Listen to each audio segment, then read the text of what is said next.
दोस्तों, आज की सच्ची घटना की कहानी जो मैं सुनाने जा रहा हूँ, यकीन मानिए जब आप इस सच्ची घटना की कहानी सुनेंगे तो ये कहानी कई दिनों तक आपके दिमाग में घूमने वाली है। और आप इस वीडियो में देखेंगे कि कैसे 10 रुपये के नोट ने इस डबल मर्डर कांड की गुत्थी को सुलझा दिया और हमें बता दिया कि कातिल कितना भी शातिर क्यों ना हो, आखिरकार पकड़ा ही जाता है। लेकिन उससे पहले अभी तक आपने हमारे चैनल को सब्सक्राइब नहीं किया है तो अभी सब्सक्राइब कर लें, क्योंकि मैं इस चैनल पर इसी तरह की क्राइम स्टोरी लाता रहता हूं और आपको ऐसा करने में सिर्फ 1 सेकंड का समय लगेगा, लेकिन इससे हमारी काफ़ी बड़ी मदद होती है। तो चलिए शुरू करते हैं। इस कहानी की शुरुआत होती है देश की राजधानी दिल्ली के पालम विहार इलाके से। दिल्ली के पालम विहार इलाके में एयरफोर्स के अकाउंटेंट अफसर रघुवीर सिंह अपनी पत्नी और 27 साल के बेटे के साथ बड़ी खुशी से रहते थे और उनका परिवार बड़ा ही खुशहाल था। लेकिन रघुवीर सिंह को नहीं पता था कि उनकी यह खुशियां मातम में बदलने वाली हैं। उनके साथ आगे इतना भयानक होने वाला है। दरअसल एक शाम लगभग 7 बजे के आसपास रघुवीर सिंह रोज की तरह अपने ऑफिस का काम खत्म करके घर लौटते हैं और जैसे ही अपने घर के पास पहुंचते हैं तो उन्हें सामने अपने घर का दरवाज़ा खुला हुआ दिखाई दिया और गेट पूरी तरह से खुला पड़ा था और आसपास कोई भी नहीं था। अब यह सब देखकर रघुवीर सिंह को थोड़ा सा अजीब लगता है, क्योंकि रोज़ाना घर आकर उन्हें बाहर खड़े होकर दरवाजे की घंटी बजानी पड़ती थी, जिसके बाद उनकी पत्नी या बेटा दरवाज़ा खोलते थे। लेकिन उस दिन घर का दरवाज़ा खुला हुआ था तो उन्हें लगा शायद दरवाज़ा किसी ने खुला छोड़ दिया होगा। इसके बाद वो सीधे घर के अंदर चले जाते हैं और जैसे ही रघुवीर सिंह घर में प्रवेश करते हैं तो वो सामने देखते हैं कि घर का सामान बुरी तरह से बिखरा पड़ा था। इसके बाद वह सीधा भागकर अपने कमरे में जाते हैं और जैसे ही कमरे के अंदर जाते हैं तो सामने का मंजर देखकर रघुवीर सिंह की रूह कांप जाती है। दरअसल रघुवीर सिंह के सामने देखते ही कि कमरे में उनकी पत्नी का शव पड़ा था, जो खून से लथपथ था। और यह देखकर रघुवीर सिंह सिहार जाते हैं और जोर से अपने बेटे को आवाज़ लगाते हुए उसके कमरे की तरफ भागते हैं। जब रघुवीर सिंह अपने बेटे के कमरे में जाते हैं तो उनके सामने वैसा ही मंजर था, यानी उनके 27 साल के जवान बेटे की खून से लथपथ लाश उनके सामने पड़ी थी। और यह देखकर रघुवीर सिंह की चीख निकल जाती है और वो जोर जोर से चिल्लाने लगते हैं। आवाज़ सुनकर उनके पड़ोसी भी भागकर रघुवीर सिंह के घर आ जाते हैं और सामने का मंजर देखकर वह घबरा जाते हैं कि एयरफोर्स अकाउंटेंट रघुवीर सिंह की पत्नी और बेटे का किसी ने कत्ल कर दिया। इसके बाद तुरंत ही पड़ोस का एक शख्स पुलिस को फ़ोन करता है और पुलिस कुछ ही देर में वहां पहुंच जाती है। अब उस घर के आसपास काफ़ी भीड़ हो चुकी थी तो पुलिस तुरंत माँ बेटे की डेड बॉडी पोस्टमार्टम के लिए भेज देती है।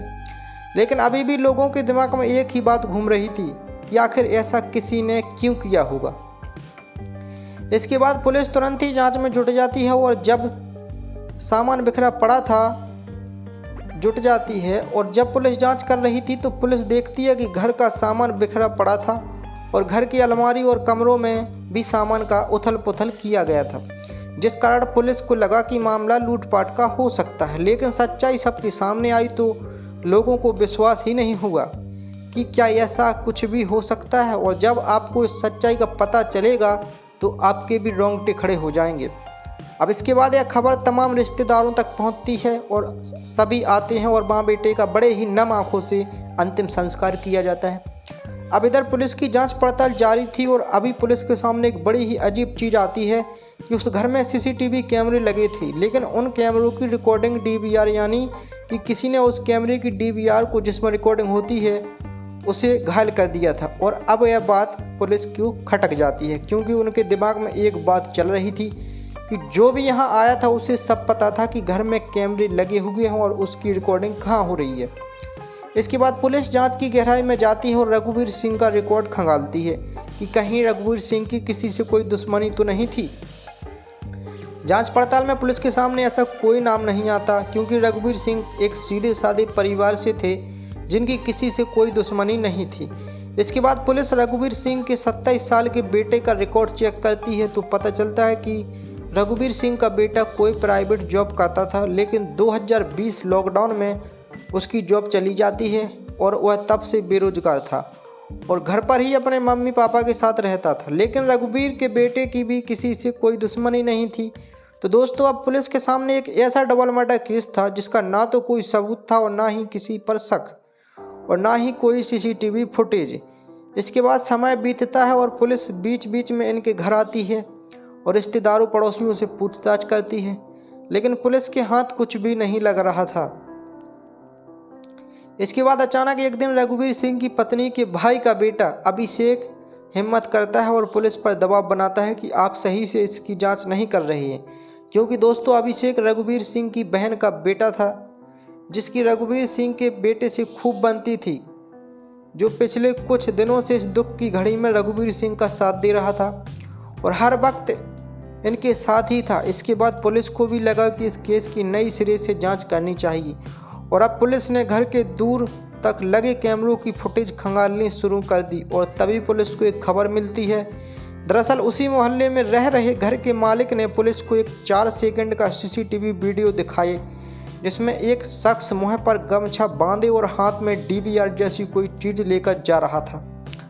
और अब पुलिस को शक होता है कि हो सकता है यही कातिल हो, लेकिन सीसीटीवी कैमरे में उस व्यक्ति का चेहरा दिखाई नहीं दे रहा था, जिस कारण पुलिस उसकी पहचान नहीं कर सकी। लेकिन पुलिस ने एक बात पर गौर किया कि यह शख्स पैदल ही जा रहा था, इसके पास कोई वाहन नहीं था। तो पुलिस सोचती है कि हो ना हो इसने किसी पब्लिक ट्रांसपोर्ट का इस्तेमाल किया है और ये किसी ऑटो, टैक्सी या बस किसी बैटरी रिक्शा से आया है। अब पुलिस अपनी पूरी ताकत के साथ जुट जाती है उस कातिल की तलाश में, जिसने पता नहीं किस वजह से 2 मासूमों की जान ले ली। पुलिस वहां आसपास की सभी रिक्शा और ऑटो वालों से पूछताछ करती है और वो वीडियो क्लिप दिखाती है, लेकिन कोई भी उस शख्स को नहीं जानता था और ना ही उन्होंने इसे देखा था। लेकिन तभी एक रिक्शा वाला सामने आता है जो कहता है कि मंगलवार को इस होलिया में अपने चेहरे पर गमछा बांधे एक लड़का उसके रिक्शे में बैठा था। अब इतना सुनते ही पुलिस को पहली कामयाबी हाथ लगती है और आगे वह रिक्शा वाला बताता है कि वह लड़का मुझे याद इसलिए रहा क्योंकि उसके कपड़ों और हाथ पर खून के छींटे पड़े थे और वह काफ़ी घबराया हुआ लग रहा था। लेकिन अब पुलिस को लगा कि इतनी जानकारी से तो इस केस की तह तक नहीं पहुंचा जा सकता है, यानी कि पुलिस को अभी भी कोई पुख्ता सबूत नहीं मिली थी। लेकिन आगे उस रिक्शा वाले ने वह अजीब बात कही जिसने उस पूरे केस को ही बदल दिया।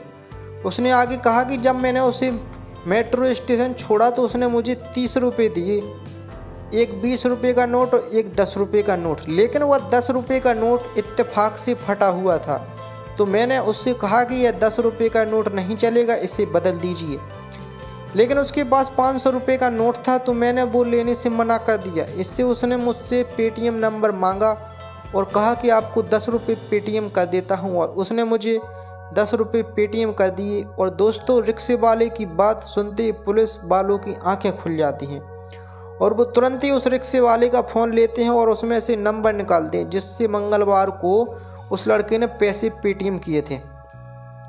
इसके बाद जब पुलिस ने उस नंबर की जांच की तो पुलिस वालों के पैरों के नीचे ज़मीन खिसक जाती है। दरअसल वह नंबर था रघुवीर सिंह की पत्नी के भाई के लड़के अभिषेक का, जो मॉडल होने के बाद से रघुवीर सिंह के साथ था, जिसने दोनों माँ बेटों का अंतिम संस्कार करने में अपने हाथों से करवाया और वह अस्पताल में भी डेड बॉडी के साथ था।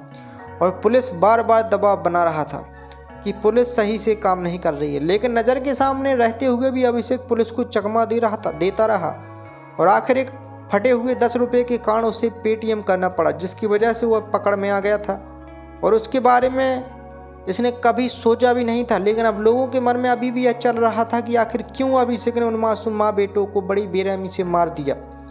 इसके बाद पुलिस जब अभिषेक से पूछताछ करती है तो पता चलता है कि अभिषेक ने अपनी बुआ से 50,000 रुपये लिए थे, लेकिन लॉकडाउन के कारण उसकी जॉब चली गई और उसके पास पैसे नहीं थे।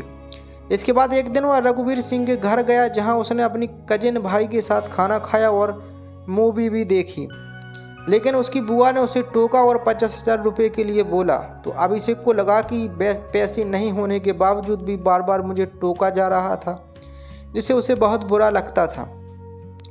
रघुवीर सिंह की पत्नी के साथ झगड़ा कर लिया। इसके बाद दोनों का झगड़ा इतना बढ़ गया कि अभिषेक ने घर में पड़े कसरत वाले डंबल से दोनों माँ बेटे को मार दिया और सीसीटीवी रिकॉर्डिंग लेने के साथ उसने घर का सामान उथल पुथल कर दिया, जिससे लगे कि मामला लूटपाट का है।